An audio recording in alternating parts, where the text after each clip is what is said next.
From the very beginning of her life to her last days, the iconic Lisa Marie Presley went through an ordeal that can only be described as good, bad, and ugly.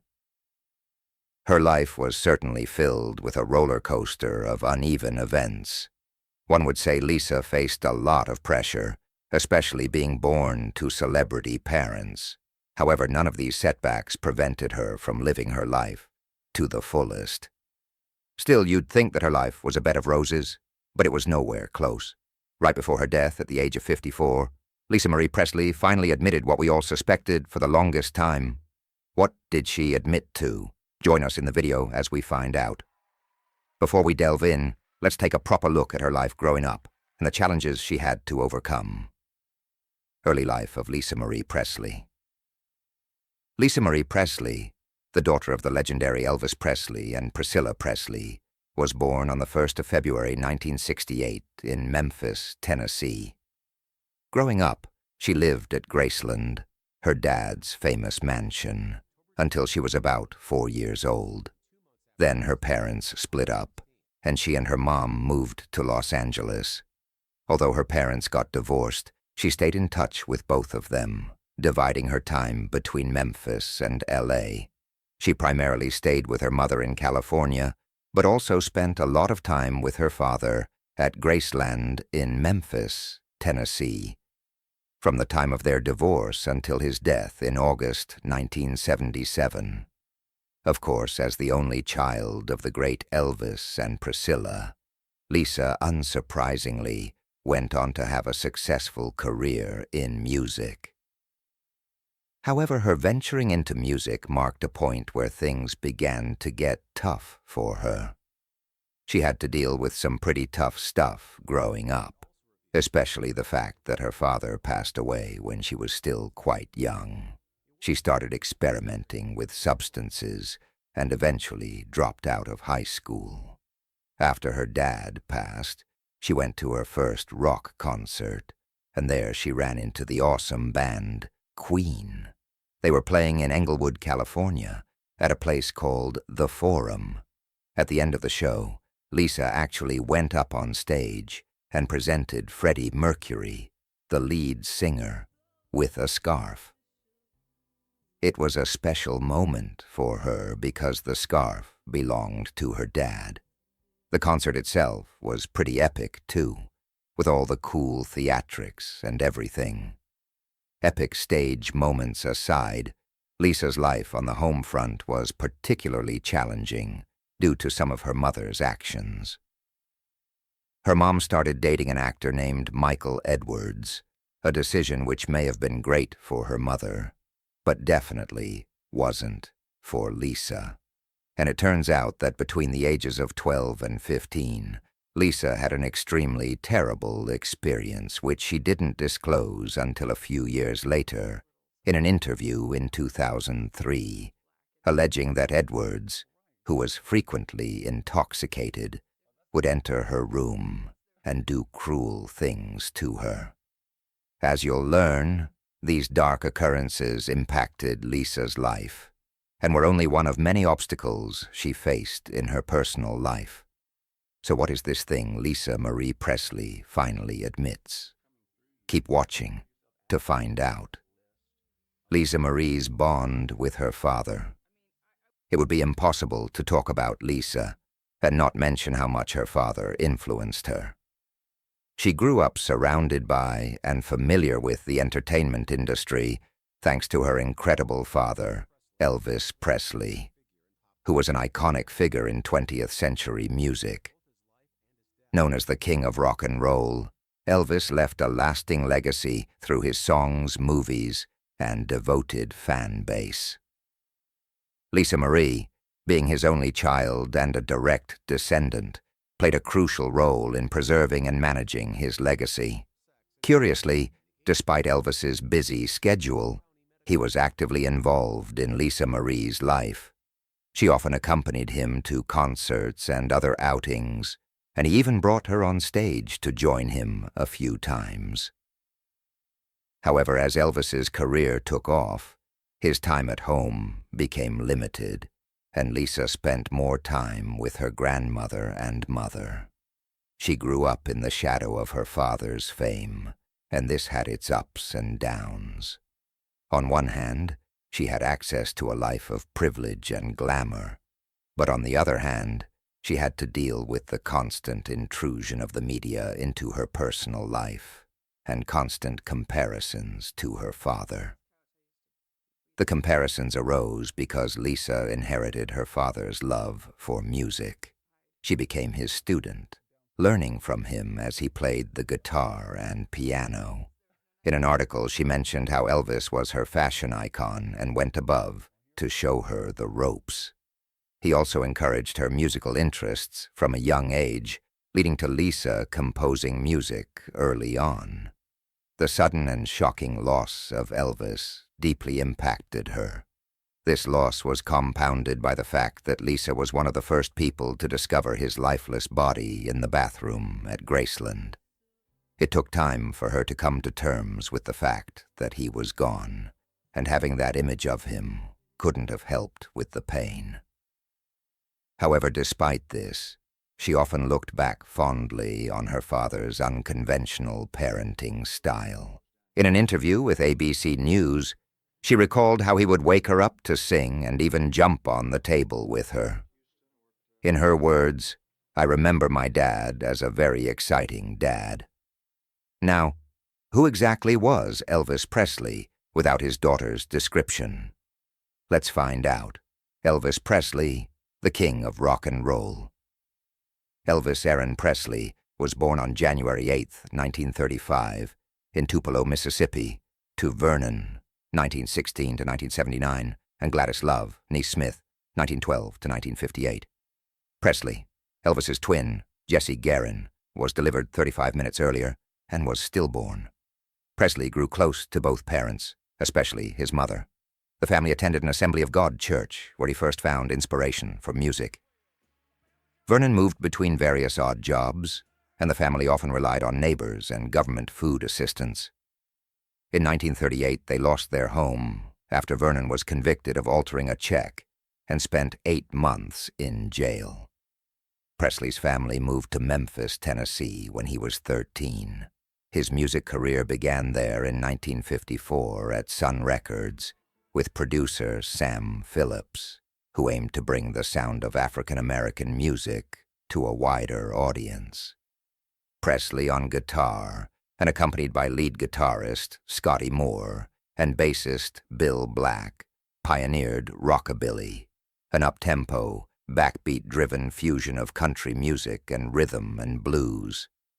In 1955, drummer DJ Fontana joined to complete the lineup of Presley's classic quartet, and RCA Victor acquired his contract in a deal arranged by Colonel Tom Parker, who would manage him for the rest of his life.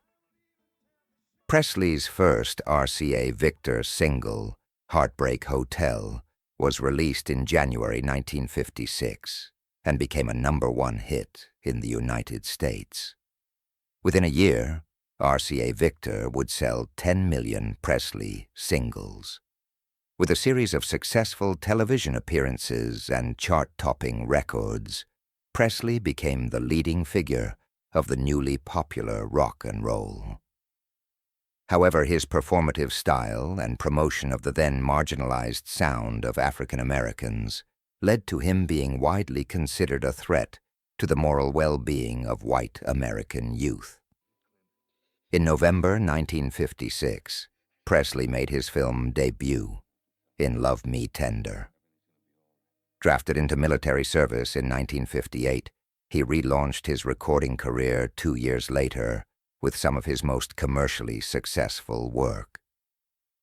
However, Presley held few concerts and, guided by Parker, spent much of the 1960s making Hollywood films and soundtrack albums, most of which were critically derided. Some of Presley's most famous films included Jailhouse Rock, Blue Hawaii, and Viva Las Vegas. In 1968, after a 7-year break from live performances, he returned to the stage in the acclaimed NBC television comeback Special Elvis, which led to an extended Las Vegas concert residency and a string of highly profitable tours. In 1973, Presley gave the first concert by a solo artist to be broadcast around the world, Aloha from Hawaii. However, years of prescription drug abuse and unhealthy eating habits severely compromised his health, and Presley died unexpectedly in August 1977 at his Graceland estate at the age of 42. Lisa Marie's successful rise to stardom. Although Lisa Marie's early years were influenced by her upbringing and teachings from the legendary King of Rock and Roll, which served as the obvious starting point for her musical career, she also became familiar with several other popular musicians. One of Lisa's early favorites was the album Sweet Inspiration by the female group of the same name. This album featured Houston, who was a favorite of her father when she was a child. In 2005, she spoke to reporters about the group, likening them to the Supremes, but noting they weren't as high profile. She also informed the media outlet that Pink Floyd's music, especially their renowned album The Wall, had a significant impact on her during her formative years. Lisa preferred music that is sincere, introspective, and carries a meaningful message. As a songwriter, she believed music was a way to express herself, and no other genre resonated with her as deeply. In 1997, Lisa's career took a significant step forward with the release of her debut recording, a posthumous duet with her father performing his song Don't Cry, Daddy, where she sang alongside his vocals. Following the song's release, Lisa Marie began her solo career. Her debut studio album, titled To Whom It May Concern, was released on April 8, 2003. It achieved gold certification in June of that year and reached an impressive position of number 5 on the Billboard 200 Albums chart. Lisa Marie personally composed the melodies and wrote all the lyrics for each song on the album in collaboration with Gus Black, except for the song The Road Between. The album's lead single, Lights Out, enjoyed notable success, reaching number 16 on the UK charts and number 18 on Billboard's Hot Adult Top 40 chart. Renowned Los Angeles Times critic Robert Hilburn praised Lisa's album, commending its raw and unyielding tone. He also highlighted the distinctiveness of her bold and bluesy vocal style, which added a unique flair to the music. After 2 successful years, Lisa released her second album, Now What? The album's singles were Idiot and a rendition of Don Henley's Dirty Laundry. It debuted at number 9 on the Billboard 200. Reflecting on this period, Lisa told Oprah Winfrey, "My whole attitude was, you have no idea who I am." When I put the record out, I realized how much was there prior to me introducing myself and coming out in public. Her third studio album, Storm and Grace, was released on May 15, 2012. Lisa described it as a more rootsy and organic record compared to her previous works.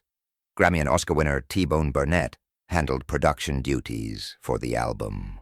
Her last studio album soared to number 45 on the Billboard charts. Reports on the album noted that with its release, Presley had finally developed a musical personality that truly suited her. Critics found it to be a stronger, more mature, and more effective work than expected, with some calling it the strongest album of her career. Entertainment Weekly praised the track You Ain't Seen Nothing Yet for its smoky and spooky qualities. Lisa's final musical project was Where No One Stands Alone, a 2018 compilation of gospel songs originally written and performed by her father. She appeared on the title track, turning it into a duet between herself and Elvis. Lisa Marie's philanthropic pursuits. Throughout her life, Lisa was actively engaged in various humanitarian initiatives and philanthropic work. following in her father's footsteps. She supported initiatives related to disaster relief, education, and children's welfare, positively impacting many lives. Lisa also made significant contributions to hurricane assistance and anti-poverty initiatives through the Elvis Presley Charitable Foundation. After the devastating hurricane that hit New Orleans in 2005, Lisa dedicated herself to recovery operations. She collaborated with Oprah Winfrey's Angel Network and participated in relief efforts. Lisa personally loaded a truck with groceries from a food bank and stopped at Target to gather clothing and toiletries for those affected by the hurricane. She then distributed these goods to those who had lost everything at the Grand Casino Convention Center in Mississippi.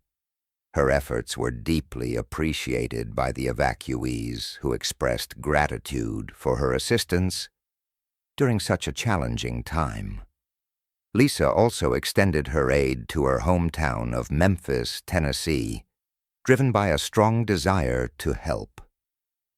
In 2011, Lisa Marie received a commendation from Tennessee Governor Bill Haslam for her humanitarian and philanthropic work. She was acknowledged for raising awareness about homelessness and literacy issues and for her ongoing financial support of numerous nonprofits. In addition to her work with the Elvis Presley Charitable Foundation, Lisa Marie became a patron of The Dream Factory, a nonprofit based in Memphis. She attended fundraising events like the Snowball to support the organization's mission of granting wishes to children with terminal illnesses or disabilities. Another notable initiative she spearheaded was the Grammy Signature School Program, which honored public high schools in the United States for their exceptional dedication to music education. Lisa Marie played a crucial role in launching the Grammy Signature School Program and was actively involved in other music-related initiatives. She generously shared her knowledge and experiences with aspiring young musicians. However, behind the scenes of her very public successes, in both her career and philanthropic efforts, Lisa often faced numerous personal challenges. Was Lisa ever one to believe in love? Let's see. Relationships and marriage. It seems like Lisa Marie did believe in love because she was married 4 times throughout her life. Lisa Marie's first husband was Danny Keough, whom she began dating at the age of 17 while she was in rehab. They married on October 3, 1988, after 3 years of dating. Danny was 23 at the time, and the ceremony took place at the Celebrity Center in Los Angeles, a recovery center managed by the Church of Scientology. Lisa's mother was one of the 9 witnesses at the wedding. They had 2 children together. Despite their divorce in May 1994, Lisa Marie considered Danny Keough her best friend in the world, and they continued to live together before her passing. Graceland and Neverland intersected through Lisa Marie and Michael Jackson, who had first met in the 1970s during an Elvis Presley concert in Las Vegas. However, they did not meet until nearly 20 years later, during a dinner with a mutual acquaintance in Los Angeles.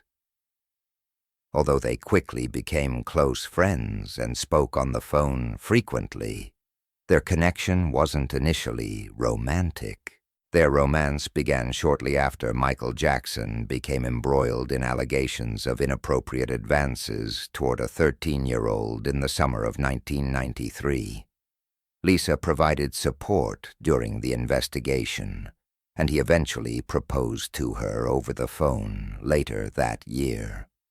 Their relationship accelerated after Michael reached a $23 million settlement over the dispute, which coincided with Lisa ending her relationship with Danny.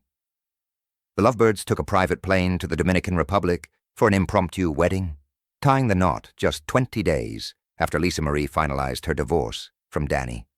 Soon after, their relationship became a public spectacle, often seen engaging in public displays of affection. This was particularly evident at the 1994 MTV Video Music Awards, where they kissed on stage. However, behind closed doors, they faced challenges, partly due to Michael's addiction to medications prescribed for the second-degree burns he suffered in a fire on a Pepsi commercial set. In December 1995, the relationship between Jackson and Lisa Marie ended after about a year, with Lisa revealing the news and filing for divorce. The judge who officiated their wedding, Judge Hugo Francisco Alvarez Perez, later commented to Entertainment Weekly that their relationship lasted longer than he had anticipated. Judge Hugo Francisco Alvarez Perez had initially estimated that their marriage would last about a year at most. But surprisingly, Lisa and Michael stayed together for 18 months. Following her split from Michael, Lisa Marie briefly became engaged to singer-songwriter John Osika. But their engagement ended in 2001. Her third marriage was to actor Nicolas Cage. They first met in October 2000 at a birthday party and made their relationship public a month later. Despite multiple reported engagements and breakups, they eventually married in a small ceremony in Hawaii in 2002. However, their marriage lasted only 3.5 months, and Nicholas filed for divorce in November 2002. The divorce was finalized in 2004. Lisa's fourth marriage was to music producer Michael Lockwood. They began dating while she was still legally married to Nicholas and got married on January 22, 2006, in Kyoto, Japan. They welcomed twin daughters, named Harper Vivian and Finley Aaron Love Lockwood in 2008. This marriage lasted for 10 years, which was Lisa's longest. She filed for divorce in 2016, seeking sole custody of their children. The divorce was finalized in May 2021, after a lengthy legal process. Lisa Marie's struggles with addiction, just as her battle with opiate and painkiller addiction, were frequently covered in the news. She opened up about her addiction in the preface to Harry Nelson's book, The United States of Opioids, a prescription for liberating a nation in pain. Lisa Marie noted that both her father, Elvis, and her ex-husband, Michael, died from substance-related causes, leading her to reflect on how she too fell prey to opioids, despite these losses. In her book, Lisa Marie shared that her motivation for sobriety was her children, stating, "As I write this, I think of my 4 children who gave me the purpose to heal." She expressed gratitude for her children, reflecting on the pain of parents who have lost children to drugs and opiates. She said, "Having 4 lovely children has given me purpose and helped me get through tough times, and I'm thankful to be alive today." Documents submitted during Lisa Marie's divorce from Michael Lockwood revealed details about her ongoing struggle for sobriety.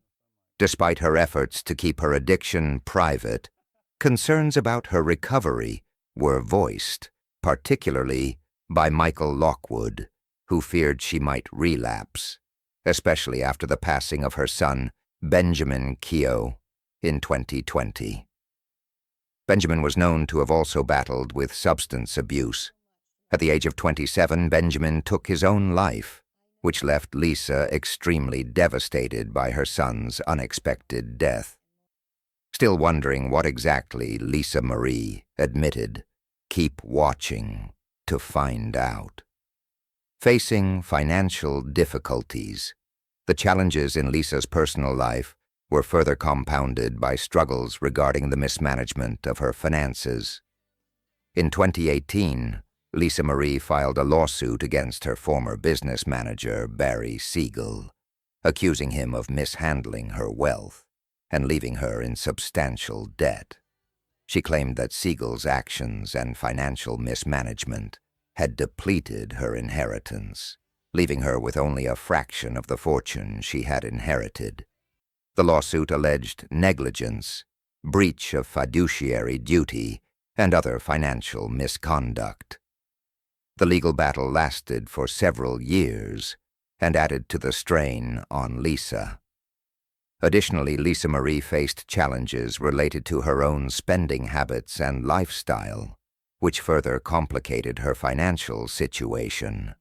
Her high-profile marriages and divorces, as well as her personal struggles, reportedly contributed to her financial difficulties. Maintaining multiple homes, dealing with legal fees, and supporting her children likely added to these challenges. In 2017, it was reported that Lisa Marie was in significant debt, with the IRS claiming she owed millions of dollars in unpaid taxes. CBS reported that starting in 2005, Lisa experienced a long and arduous journey lasting 11 years, leading to significant financial devastation. The report suggested that the extent of the damage suffered by Lisa Marie was not fully determined, but was believed to exceed $100 million. To alleviate some of her financial burdens, Lisa eventually had to sell her ownership stake in Elvis Presley Enterprises, which included Graceland, the famous Presley estate. Lisa Marie's demise. According to statements from medics and individuals present during Lisa Marie's final hours, complications arising from the bariatric surgery she underwent several years ago ultimately led to her passing in January 2023. The specific cause of her death was determined to be a partial blockage in her intestines, as revealed in an autopsy report released by the LA County Medical Examiner Coroner's Office. This issue is a known occurrence among patients who have undergone bariatric surgery, a procedure aimed at reducing excess body fat. The Mayo Clinic states that this surgery is typically reserved for individuals who have failed to achieve weight loss through other methods or who have a life-threatening medical condition. In Lisa Marie's case, paramedics responded to a 911 call reporting cardiac arrest at her residence, and she was subsequently transported to a Los Angeles hospital. However, no specific details regarding the underlying health issue were available at that time. The autopsy report issued later by the coroner's office provided additional information regarding the cause of Lisa's death. It indicated that she had experienced abdominal pain earlier on the day of her passing. However, the presence of certain drugs in her system raised the possibility that the bariatric surgery may not have been the sole cause of her demise. It is also worth mentioning that grief may have played a role in Lisa Marie's passing, given the series of traumatic experiences she had endured, with the loss of her son being the most profound. Of course, this would have been a mere emotional factor and is hard to prove medically. Her funeral took place at Graceland, the cherished childhood home she shared with her father, which now serves as a museum, tourist attraction and pilgrimage site for Elvis fans. The ceremony occurred on January 22nd, near the graves of her son and father. Lisa Marie's legacy. Just before she passed away a year ago, Lisa Marie was working on her autobiography with her daughter, Riley Keough. The book will be released on October 15th, 2024. Riley, who is also a talented novelist, is excited to share her mother's honest account of her life. Random House announced in January that Riley will narrate an audiobook version of the memoir, incorporating Lisa Marie's recorded tapes. This edition aims to give readers an intimate listening experience, hearing Lisa Marie's story in her own words. The untitled book covers Lisa Marie's life, including her childhood in the spotlight, her relationships with Michael Jackson and Nicolas Cage, her experiences as a mother, and her relationship with her parents. Elvis, and Priscilla Presley. They divorced when she was 5 years old. The book promises to explore Lisa Marie's life from her perspective, with additional insights from Riley's memories and those closest to her mother. Regarding Lisa's estate and inheritance, a spokesperson from Graceland has confirmed that Riley, along with her siblings Harper and Finley Lockwood, are the heirs to Graceland and Lisa Marie's trust after her passing in 2023. Initially, there was a dispute involving Lisa Marie's will, particularly concerning an amendment's validity. However, a settlement has now been reached. As part of this settlement, Priscilla, Lisa's mother, will receive a one-time payment of $1 million in exchange for resigning as trustee of a fiduciary entity established by Lisa Marie. This payment will be funded by Lisa Marie's $25 million life insurance policy.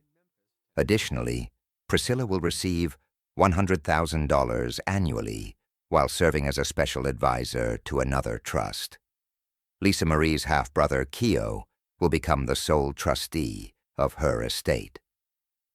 Keo has also agreed to cover up to $400,000 in Priscilla's legal fees. Furthermore, the filing confirms Priscilla's right to be buried near Elvis Presley in the meditation garden at the Graceland estate. Now let's find out what Lisa Marie Presley finally admitted that we all suspected. Lisa Marie Presley finally admitted what we all suspected. Lisa wrote an essay on National Grief Awareness Day where she shared that her son's loss devastated her. She described how his passing shattered the life she and her 3 daughters had known, saying they now live each day without him. Lisa emphasized that despite societal expectations, grief is a lifelong burden. There's no moving on from it.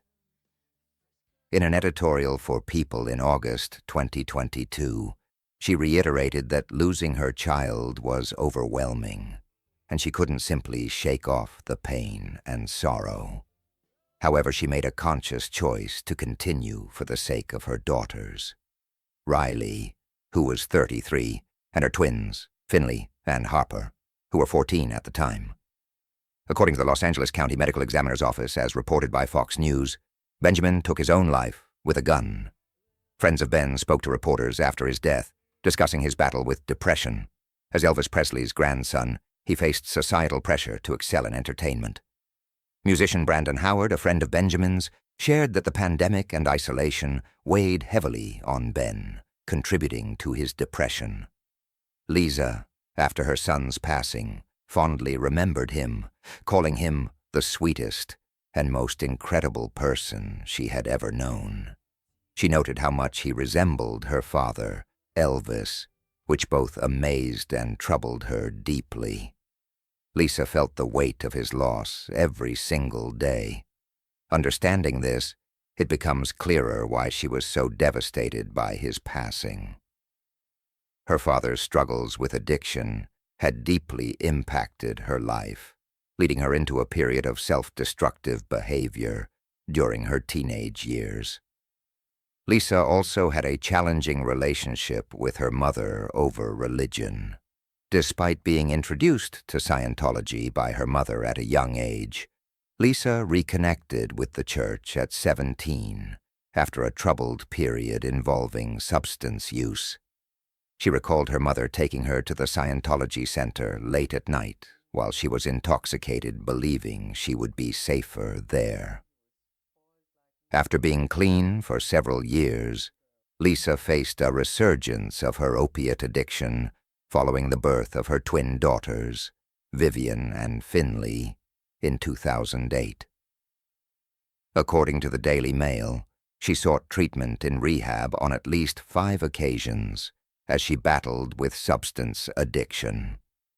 In an interview about her rehab experiences, Lisa shared words from her therapist, who described her as a miracle for overcoming her struggles. She spoke openly about the stigma of addiction, advocating for self-compassion and the importance of sharing personal stories to foster understanding and support.